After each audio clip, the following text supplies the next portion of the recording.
کے درس کے اندر مسئلہ علم غیب ذکر کر دیا تھا، اور اس بات کو بھی ذکر کیا جا چکا ہے کہ حاضر ناظر جو ہے وہ صرف اللہ تعالیٰ کی ذات ہے۔ کل کے سبق کے اندر اس بات کو تفصیل سے ذکر کر دیا تھا۔ آج کی یہ جو آیات مبارکہ ہیں، ان آیات مبارکہ کے اندر اللہ رب العزت نے نبی کریم صلی اللہ علیہ وسلم کو تسلی بھی دی ہے، اور جو سیدھا راستہ ہے اس کا بھی ذکر فرمایا ہے۔ ارشاد فرمایا وَكَأَيٍّ مِّنْ آيَاتٍ فِي السَّمَاوَاتِ وَالْأَرْضِ، کتنی ہی نشانیاں ہیں آسمانوں میں اور زمینوں میں۔ یمرون علیہا، یہ لوگ ان نشانیوں سے گزرتے ہیں، وہم عنہا معرضون، اس حال میں کہ ان سے اعراض کرنے والے ہیں۔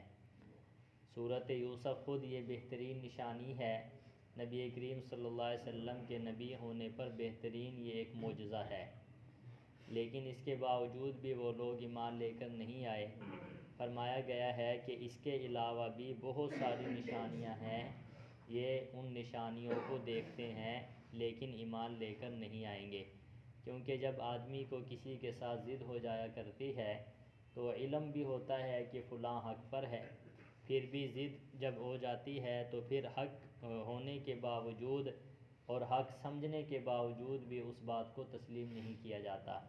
مشرکین مکہ کو اور یہود و نصارہ میں سے بعض لوگوں کو نبی کریم صلی اللہ علیہ وسلم کے ساتھ حسد تھا، باوجود اس کے کہ تورات کے اندر یہ علامات بھی موجود تھیں، نشانیاں بھی موجود تھیں، اور اس کے علاوہ بھی حضرت یوسف کا واقعہ تفصیل سے ذکر کر دینا یہ خود آپ کے نبوت کی دلیل ہے، لیکن پھر بھی وہ لوگ ایمان لے کر نہیں آئے۔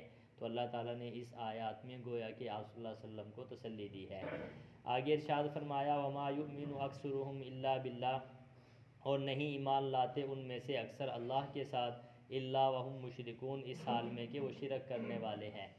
اللہ تعالیٰ نے اس آیات مبارکہ کے اندر اس وقت کے لوگوں کے حالات کا ذکر کیا ہے کہ اگر کچھ ایمان لاتے بھی ہیں تو شرک کی ملاوٹ ہوتی ہے، کہ ساتھ ساتھ شرک بھی کر بیٹھتے ہیں، اللہ کو تو مانتے ہیں، ایمان بھی لے کر آتے ہیں، لیکن بعض اعمال ایسے کر بیٹھتے ہیں جس کی وجہ سے وہ شرک کے اندر مبتلا ہو جاتے ہیں۔ آگے فرمایا أَفَأَمِنُوا أَن تَأْتِيَهُمْ غَاشِيَةٌ مِّنْ عَذَابِ اللَّهِ، ان آیات میں اللہ رب العزت نے ان کو ڈرایا ہے، ترغیب دی ہے، کیونکہ قرآن مجید کے اندر ایک سلسلہ ترغیب کا ہے اور ایک سلسلہ ترہیب کا ہے۔ ترغیب کا مطلب ہے واقعات ذکر کرنا، اچھی باتوں کا ذکر کرنا، جنت کا ذکر کرنا، انعامات کا ذکر کرنا، اس سے انسان کو رغبت ہوتی ہے ایمان لانے کی طرف۔ اور ایک ہوتا ہے ترہیب، ترہیب کا مطلب ہوتا ہے ڈرانا۔ تو اللہ تعالیٰ نے فرمایا وہ اتنے وہ ہو گئے کہ مطمئن ہو گئے اس بات سے تأتیہم غاشیۃ من عذاب اللہ، کہ آ جائے ان کے پاس کوئی محیط آفت اللہ کے عذاب سے۔ کیا مطلب کہ وہ اتنے دلیر ہو گئے اور اتنے فرمایا کہ وہ مطمئن ہو گئے کہ اللہ کے عذاب سے بالکل ان کے دلوں سے خوف ختم ہو گیا۔ حالانکہ ایسا بھی تو ہو سکتا ہے کہ اللہ تعالیٰ کوئی ڈانپنے والا عذاب دے دیں۔ جب انسان کے دل کے اندر اللہ کے عذاب کا خوف رہتا ہے اس وقت تک انسان جو ہے اللہ کی اطاعت میں لگا ہی رہتا ہے۔ جب بالکل ہی مایوس ہو جائے اور بے خوف ہو جائے اور مطمئن ہو جائے تو پھر ایسے ہوتا ہے کہ وہ گناہوں پر دلیر ہو جایا کرتا ہے۔ اللہ تعالیٰ نے فرمایا یہ تو مطمئن ہو گئے کہ ہم پر عذاب آنا ہی نہیں ہے، حالانکہ ایسا ہو سکتا ہے کہ اللہ تعالیٰ کی طرف سے اچانک عذاب آ جائے۔ آپ دیکھتے ہیں آج کے حالات کے اندر بھی کتنے واقعات ہمارے آنکھوں کے سامنے ہیں۔ وہ کشمیر کے اندر جو زلزلہ آیا تھا آپ نے دیکھا تھا کہ آنن فانن ایک دو سیکنڈ ہی لگا ہے کہ پوری دنیا جو ہے پورا علاقہ وہ تباہ و برباد ہو گیا تھا۔ جب اللہ تعالیٰ کی طرف سے عذاب آیا کرتے ہیں پھر کسی قسم کی ڈھیل نہیں ہوا کرتی، اس لیے انسان کو چاہیے وہ گناہوں پر دلیر نہ ہو، بلکہ اللہ رب العزت کے عذاب سے ہمیشہ اس کے دل کے اندر ڈر اور خوف ہونا چاہیے۔ آگے ارشاد فرمایا او تأتیہم الساعۃ بغتۃ، یا آ جائے ان کے پاس قیامت اچانک اور انہیں پتہ بھی نہیں ہوگا۔ یعنی کیا مطلب بعض مرتبہ ایسے ہے، بلکہ ہمارے نبی نے ارشاد فرمایا کہ قیامت بالکل اچانک آ جائے گی، اور قیامت ایک صغریٰ ہوتی ہے اور ایک قیامت کبریٰ ہوتی ہے۔ قیامت کبریٰ جو ہے یہ بڑی قیامت ہے جس وقت پوری کائنات جو ہے وہ تباہ و برباد ہو جائے گی، زمین و آسمان کا نظام درم برم ہو جائے گا، یہ قیامت کبریٰ ہے۔ اس کی کچھ علامات ہیں لیکن آنی کب ہے اس کا علم اللہ تعالیٰ کو ہے، لیکن نشانیاں ہمارے نبی نے ہمیں بتا دی ہیں کہ قیامت کی نشانیوں میں سے والدین کی نافرمانی کرنا ہے، قیامت کی نشانیوں میں سے مساجد کے اندر آوازوں کا بلند ہونا ہے، اور قیامت کی نشانی میں سے گانے بجانے کا عام ہونا ہے، قیامت کی نشانیوں میں سے مضبوط اور اونچی اونچی عمارتیں بنانا ہے۔ یہ آپ دیکھتے ہیں کہ آج ایک اچھا مکان بنا لے تو دوسرے کی کوشش ہوتی ہے میں اس سے بڑھ کر بناؤں، تیسرے کی کوشش ہوتی ہے میں اس سے بڑھ کر بناؤں۔ یہ ساری قیامت کی کیا ہے بھائی، علامات میں سے ہے۔ لیکن قیامت کا کب آئے گی؟ فرمایا یہ کس کے پاس علم ہے بھائی؟ صرف اللہ کے پاس ہے، اور وہ بھی اچانک آ جائے گی۔ حدیث پاک میں آتا ہے کہ ایک آدمی بازار کے اندر کپڑا لینے کے لیے جا رہا ہوگا تو قیامت آ جائے گی۔ سمجھ میں آئی ہے؟ فرمایا ایک آدمی جو ہے وہ اپنا اونٹنی کا، گائے کا دودھ نکالنے کے لیے بیٹھا ہوگا، ابھی دودھ بھی نہیں نکالا ہوگا، قیامت آ جائے گی۔ قیامت اچانک آنے والی ہے، کسی کے علم میں بھی نہیں ہوگا کہ سارے اپنے کام کاج میں مصروف ہوں گے، قیامت اچانک آ جائے گی۔ یہ قیامت کبریٰ کی نشانیاں ہمارے نبی نے ہمیں بتائی ہیں، جیسا کہ فرمایا دجال کا آ جانا ہے۔ اسی طریقے سے قیامت کی نشانیوں میں سے حضرت عیسیٰ علیہ السلام کا تشریف لانا، حضرت امام مہدی علیہ السلام کا تشریف لانا، اور سب سے آخری جو قیامت کی نشانی ہوگی وہ یہ ہوگی کہ سورج جو ہے مشرق سے کے بجائے مغرب سے طلوع ہوگا۔ حدیث پاک میں آتا ہے آپ صلی اللہ علیہ وسلم سے پوچھا گیا کہ اللہ کے نبی یہ سورج کہاں جاتا ہے؟ تو آپ نے فرمایا یہ طلوع ہوتا ہے مشرق سے، پھر غروب ہوتا ہے مغرب کے اندر، پھر اللہ کے عرش کے سائے کے نیچے، اللہ کے عرش کے نیچے جا کر یہ سجدہ کرتا ہے۔ اللہ تعالیٰ کے عرش کو کیا کرتا ہے؟ روزانہ سورج سجدہ کرتا ہے، پھر اجازت مانگتا ہے کہ یا اللہ مجھے طلوع ہونے کی اجازت ہے، اللہ کی طرف سے اجازت مل جاتی ہے کہ طلوع ہو جا، پھر وہ دوبارہ وہیں سے کیا ہو جاتا ہے بھائی؟ طلوع ہو جاتا ہے۔ لیکن فرمایا قیامت کی نشانیوں میں سے یہ ہے کہ سورج مشرق کے بجائے مغرب سے طلوع ہوگا۔ فرمایا وہ سورج جو ہے اللہ کے عرش کے نیچے سجدہ کرے گا اور پوچھے گا یا اللہ مجھے اجازت ہے؟ اللہ فرمائیں گے نہیں، آج مشرق سے طلوع ہونے کی اجازت نہیں ہے۔ فرمایا پھر سورج کہاں سے طلوع ہوگا؟ مغرب سے، یہ اس دنیا کا آخری وقت ہوگا، پھر اس کے بعد توبہ بھی قبول نہیں ہوگی۔ حدیث پاک میں آتا ہے جب سورج مغرب سے طلوع ہوگا پھر اس وقت جو ہے توبہ کی بھی قبولیت نہیں ہوگی، کیونکہ وہ آخری وقت ہوگا اس دنیا کے ختم ہونے کا۔ دوستو ہم دنیا کے اندر مگن ہیں، ہمیں فکر آخرت بھی ہونی چاہیے۔ ہاں، رزق حلال کمانا عین عبادت ہے، یہ نہیں ہے کہ ہم رزق حلال نہ کمائیں۔ آپ صلی اللہ علیہ وسلم نے فرمایا کہ رزق حلال کمانا اور اپنے بچوں کے لیے اتنا انتظام کر لینا کہ بچے بھوکے نہ مریں، اور بچے جو ہے کسی کے سامنے ہاتھ نہ پھیلائیں، یہ ہر انسان کے ذمہ ضروری ہے۔ لیکن اس کے اندر مگن ہو جانا کہ آدمی عبادات کو بھول جائے اور اللہ تعالیٰ کو بھول جائے، یہ کہیں بھی جائز نہیں ہے۔ آج میں اور آپ دنیا کے اندر مگن ہے، صبح سے لے کر شام تک ایک ہی فکر، 24 گھنٹے ایک ہی فکر، ایسا نہیں ہونا چاہیے۔ علماء نے اس کو ایک مثال کے ذریعے سمجھایا، فرمایا مال کی مثال تو کشتی کی طرح ہے۔ مال کی مثال کیا ہے بھئی؟ کشتی کی طرح۔ وہ کیا مطلب ہے؟ فرمایا کشتی کے لیے جو ہے پانی ضرورت ہے۔ فرمایا کشتی کے لیے پانی کیا ہے بھئی؟ ضرورت۔ اگر وہی پانی ضرورت سے زیادہ ہو جائے اور کشتی میں داخل ہونا شروع ہو جائے تو وہی پانی جو ہے کشتی کو تباہ کر دیتا ہے۔ تو فرمایا مال جو ہے ہمارے لیے یہ بقدر ضرورت ہے کہ ہماری زندگی بسر ہو جائے، ہم کسی کے سامنے ہاتھ نہ پھیلائیں۔ ہاں، اگر مال اتنا انسان اس کی محبت دل میں پیدا ہو جائے تو دل کی کشتی ڈوب جاتی ہے، پھر آدمی جو ہے وہ آخرت کا نہیں رہتا۔ اسی لیے فرمایا کہ انسان کو چاہیے وہ مال کمائے لیکن مال کی محبت دل کے اندر نہ ہو، یہ ہمارے اندر ہونا چاہیے۔ دیکھو کبھی بھی اگر اللہ نہ کرے کوئی آفت آ جائے، کوئی مصیبت آ جائے، کوئی مال ضائع ہو جائے تو آدمی کے دل پہ کوئی پریشانی نہیں ہونی چاہیے، اور اگر آدمی پہ ٹھیس لگے تو ایسا نہیں ہے کہ 24 گھنٹے ایک ہی اس میں ہو۔ بہرحال بات دوسری طرف نکل گئی۔ میں عرض یہ کر رہا تھا کہ اللہ کے عذاب سے انسان کو کیا ہے بھئی؟ غافل نہیں ہونا چاہیے، بلکہ ہر وقت اللہ تعالیٰ کا عذاب کا خوف ہمارے دلوں کے اندر کیا ہے بھئی؟ ہونا چاہیے۔ اور قیامت کبریٰ جو ہے اس سے بھی ہمیں خوف ہونا چاہیے۔ ہم عام حالات میں بیٹھتے ہیں، ہم کہتے ہیں قیامت ابھی بڑی دور ہے۔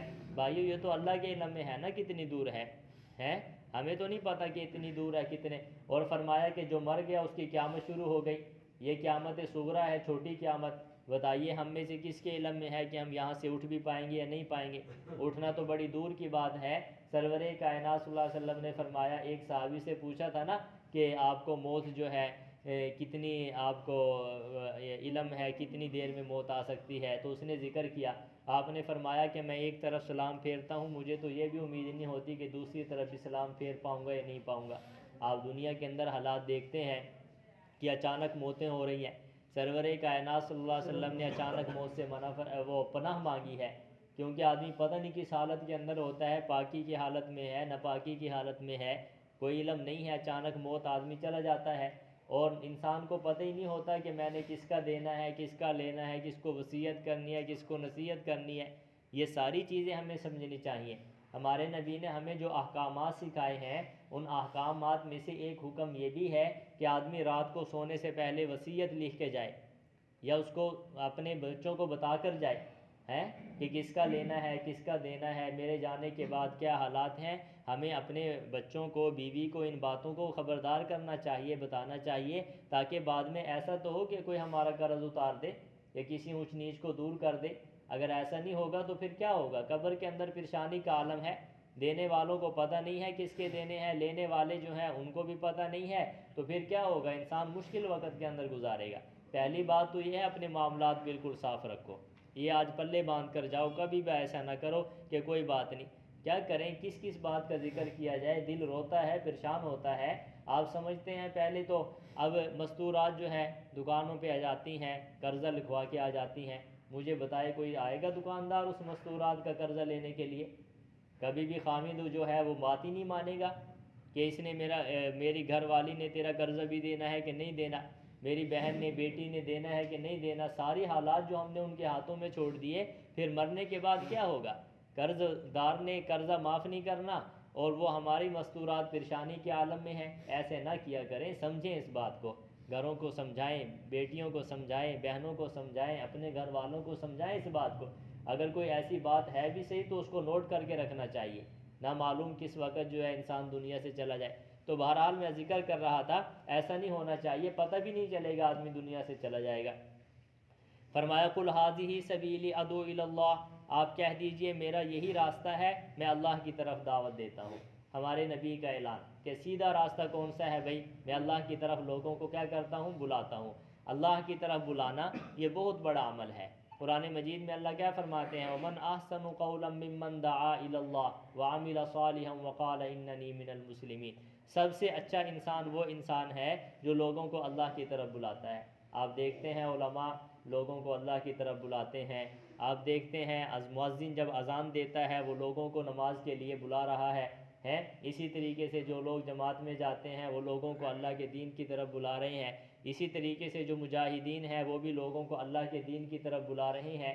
مدارس کے اندر خانقاہیں ہیں، بڑے بڑے اولیاء اللہ خانقاہوں میں بیٹھے ہیں، لوگوں کو اللہ کا نام لینا سکھاتے ہیں، تو وہ بھی لوگوں کو اللہ کی طرف بلا رہے ہیں. بات سمجھ میں آ رہی ہے؟ تو ہمارے نبی نے کیا فرمایا؟ یہی میرا راستہ ہے. میں کس کی طرف دعوت دیتا ہوں بھائی؟ اللہ کی طرف دعوت دیتا ہوں. دوستو وہ اکبر الہ آبادی نے ایک شعر کہا تھا نا، جج تھا، الہ آباد کا رہنے والا تھا. تو وہ کہتا ہے ایک شعر کے اندر کہتا ہے رقیبوں نے رپٹ لکھوائی تھانے میں، رقیبوں نے رپٹ لکھوائی جا کے تھانے میں. یہ وہ شعر کہتا ہے نا، رقیبوں نے، رقیب دشمن کو کہتے ہیں، میرے دشمنوں نے، رقیبوں نے رپٹ لکھوائی جا کے تھانے میں کہ اکبر نام لیتا ہے خدا کا اس زمانے میں. یعنی اس زمانے کے اندر اللہ کا نام لینا بڑا مشکل ہے. ہمارے نبی نے فرمایا ایک وقت ایسا آئے گا دین پر چلنا ایسے ہو جائے گا جیسے آگ کے انگارے کو ہاتھ میں رکھنا مشکل ہے. بتائیے کون رکھ سکتا ہے ہاتھ میں کوئی انگارہ رکھ سکتا ہے؟ کتنا مشکل کام ہے. فرمایا ایک وقت ایسا آئے گا قیامت کے قریب کہ دین پر چلنا ایسے ہو جائے گا جیسا کہ آگ کے انگارے کو ہاتھ پہ رکھنا مشکل ہے، دین کو پر چلنے والا بھی مشکل ہو جائے گا. لوگ طرح طرح سے رکاوٹیں ڈالنا، ہر قسم کی پریشانیاں دینا، یہ معاملات آپ کے سامنے ہے، قرب قیامت ہے. بہرحال ارشاد فرمایا میں اللہ کی طرف کیا دیتا ہوں بھائی؟ دعوت دیتا ہوں. خوش نصیب ہیں وہ لوگ جو اس دور کے اندر بھی نماز کے ساتھ جڑتے ہیں، مساجد کے ساتھ جڑتے ہیں، علماء کے ساتھ جڑتے ہیں، اللہ اور اللہ کے رسول کی بات کو سنتے ہیں، سمجھتے ہیں. وہ خوش نصیب ہیں، مبارکباد کے مستحق ہیں. انہیں اللہ کا شکر ادا کرنا چاہیے کہ اس گئے گزرے دور کے اندر بھی اللہ تعالیٰ نے ہمیں دین کے ساتھ جوڑا ہوا ہے. اللہ ہمیں استقامت عطا فرمائے. آگے ارشاد فرمایا میں اللہ کی طرف دعوت دیتا ہوں علی بصیرت، میں بصیرت پر ہوں، انا و من اتبعنی، اور میرے متبعین بھی بصیرت پر ہیں. آپ صلی اللہ علیہ وسلم نے کیا فرمایا؟ جو میری تابع داری کرتے ہیں وہ بھی سیدھے راستے پہ ہیں۔ الحمدللہ ہم اللہ کے توفیق سے اللہ کے دین، اللہ کے پیارے نبی کی تابع داری کے اندر ہیں، تو اللہ تعالیٰ کے نبی نے اپنا بھی ذکر فرمایا، اور کس کا ذکر فرمایا؟ اپنے متبعین کا ذکر بھی فرمایا۔ جو میرے متبعین ہیں وہ بھی بصیرت پر ہیں، دلیل پر ہیں، سیدھے راستے پر ہیں، الحمدللہ۔ آگے فرمایا وسبحان اللہ وما انا من المشرکین، اللہ تعالیٰ پاک ہے، وما انا من المشرکین، اور میں مشرکین میں سے نہیں ہوں۔ واضح اعلان فرما دیا کہ میرا شرک کے ساتھ کوئی تعلق نہیں ہے۔ ہم بھی الحمدللہ اللہ کی توحید پر قائم ہیں، اور شرک کے ساتھ ہمارا کوئی تعلق نہیں ہے۔ اللہ تعالیٰ ہمارے درس کو قبول فرمائے، اس پر عمل کی توفیق عطا فرمائے۔ کل کے درس کے اندر سورت کی جو آخری آیات مبارکہ ہیں انشاءاللہ العزیز اس کو ذکر کریں گے، ایک درس کر لیں گے یا دو درس کر لیں گے؟